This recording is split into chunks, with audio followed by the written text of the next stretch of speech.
कपिल सिब्बल को 172 नहीं 144 हूरों का ऑफर आया हुआ है। इस एक्ट से होने ना होने से मेरे को कोई मेरे खेत में घुसेगा साले की टांगे तोड़ दूंगा। मेरे घुस के देखो कोई जोन है, मैं देख लूंगा उसको। तो कपिल सिब्बल साहब खुद वक्फ बोर्ड की जमीन कब्जा किए हुए हैं, वो अपना हिसाब दे। सर ने बात कही कि अगर कोई मेरे खेत में आएगा तो मैं टांगे तोड़ दूंगा, ठीक है।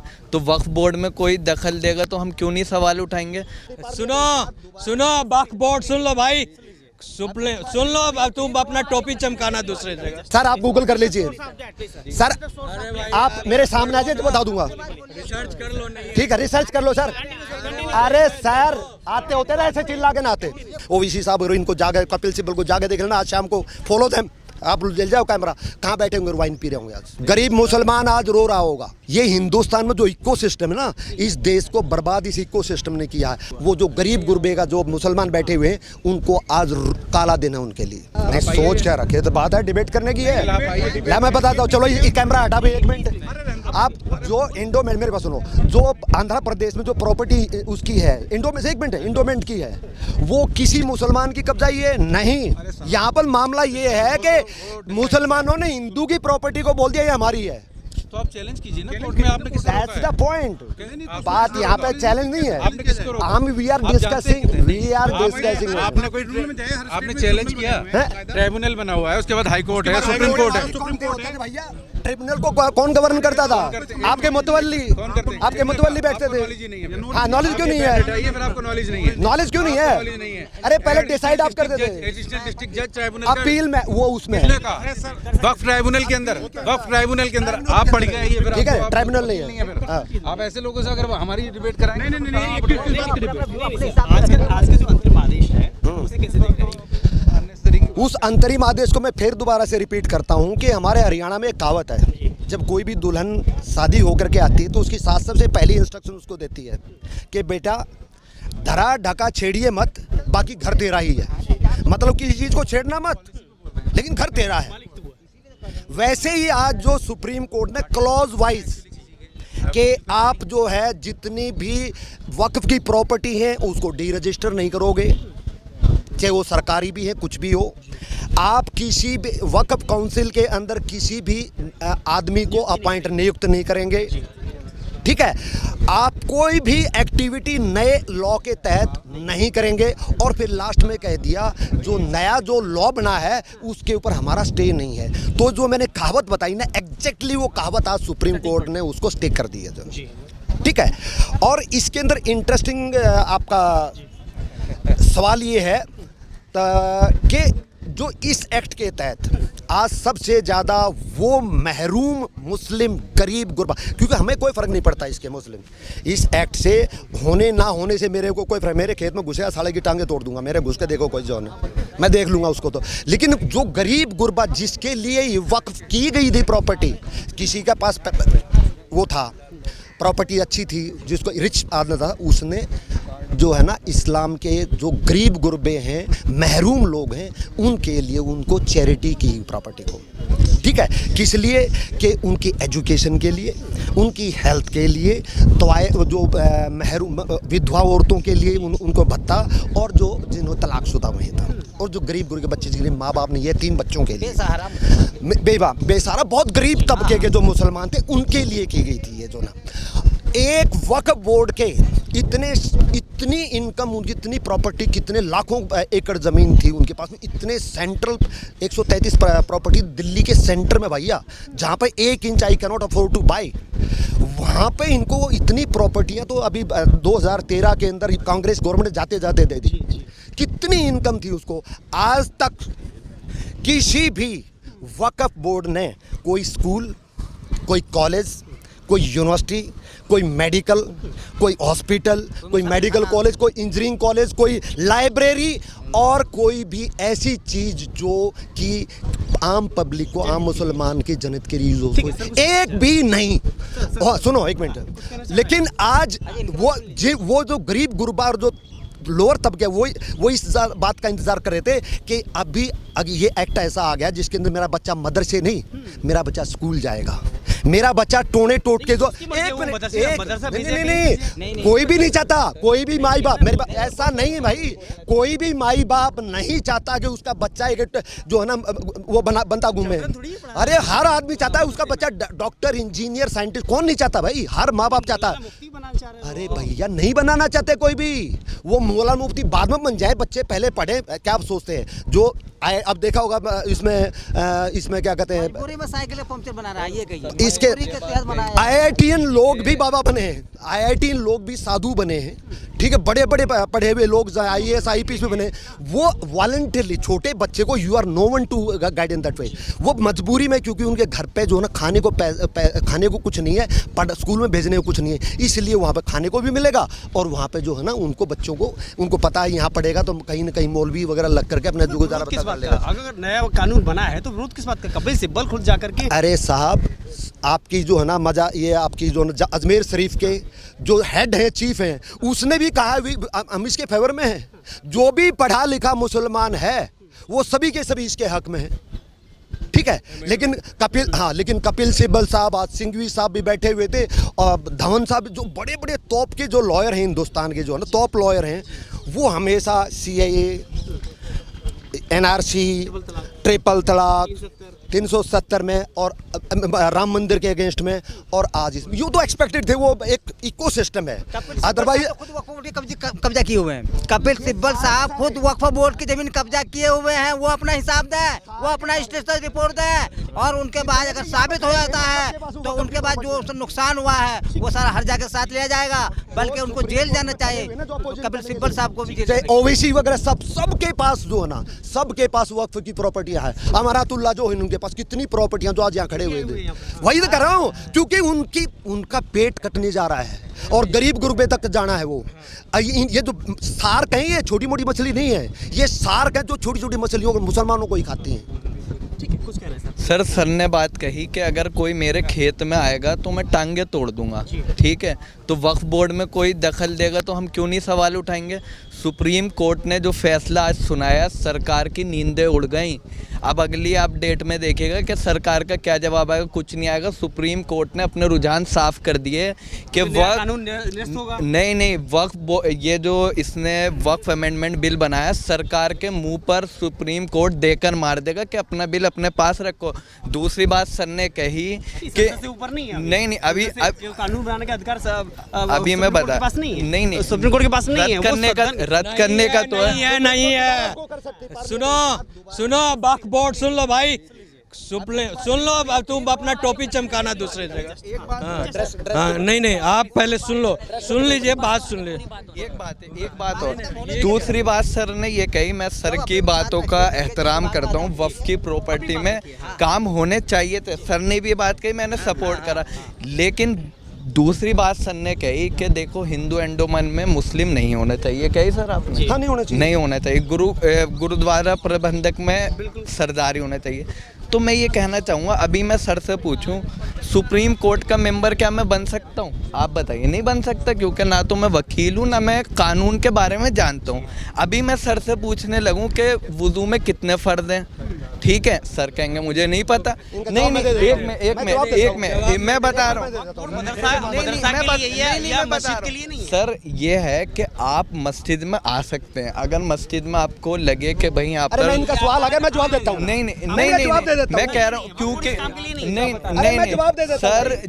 सर जब इस्लाम के बारे में जानते नहीं, बेसिक नॉलेज नहीं है, तो हम एग्जैक्टली इन लोगों का वजू कैसे होती है, नमाज कैसे होती है, ये सवाल ही नहीं है कोर्ट के सामने।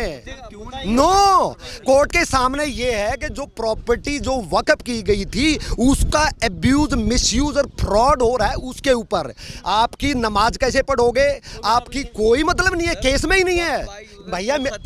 वक़्फ़ बाय यूजर, यस, क्यों खत्म किया? तो अभी मैं जवाब दे देता हूँ। वक़्फ़ बाय यूजर कैसे है? अभी 1947 में चलते हैं।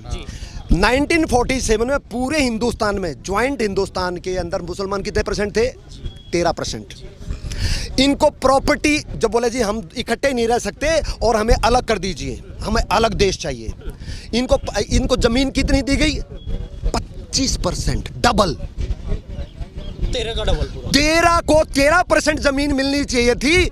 इन महानुभावों को 25% दी गई, ठीक है, और उसके बाद 25% ले ली और उसके बाद में भी यहीं बैठे रह गए, तो समझ लो कितने परसेंट और बढ़ गई। एक बात।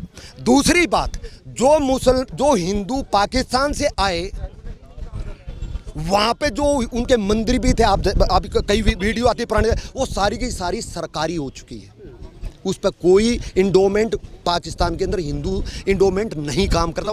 एक मिनट, एक सेकंड, जवाब सुन लो सर, जवाब सुन ले। वो यहाँ का सदर है, वो वहाँ का नहीं है, ठीक। एक मिनट सुन लीजिए साहब, आपके सवाल का जवाब सुन लीजिए सर। आप गूगल कर लीजिए सर, आप मेरे सामने आ जाए तो बता दूंगा, रिसर्च कर लो। नहीं ठीक है, रिसर्च कर लो सर। अरे सर आते होते ना ऐसे चिल्ला के ना आते। अच्छा, तो उसके बाद में वहां तो वो जमीन भी गवर्नमेंट की होगी, और यहां से जो गए, जब यहां से जो चले गए और उन्होंने देखा हम यहां तो वापिस आ ही नहीं सकते, चलते चलते क्या किया, उसको वक्फ कर दिया। भैया यहाँ के बदले में वहां पर जमीन भी ले ली और यहाँ की जमीन को वक्फ करके चले गए।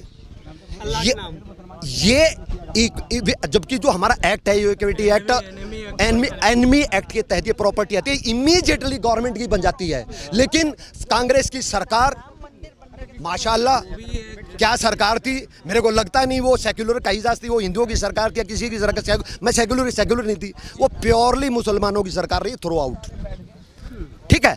तो उसने जो उनको अपीजमेंट करने के लिए जो जमीन को सरकार ने कब्जे में ले लेना चाहिए, तो उससे जो है ना वहाँ पर यूनिवर्सिटीज, कॉलेज, जो ये कहते हैं राम मंदिर में वहाँ पर मंदिर बनना चाहिए था, उसमें यूनिवर्सिटी, मंदिर क्यों बना, उसमें यूनिवर्सिटी बननी चाहिए थी, भैया वो लाखों करोड़ जो एकड़ जो ज़मीन थी, वो जो सरकार की होनी चाहिए थी, उसमें क्यों नहीं आपने जो है ना यूनिवर्सिटी, स्टेडियम और जो है ना मेडिकल कॉलेज और हॉस्पिटल बनाए। ये सिर्फ जो है ना हिंदुओं की प्रॉपर्टी पर ही बननी चाहिए। और इसमें सिब्बल साहब का, सिंधी साहब का असल दर्द क्या है?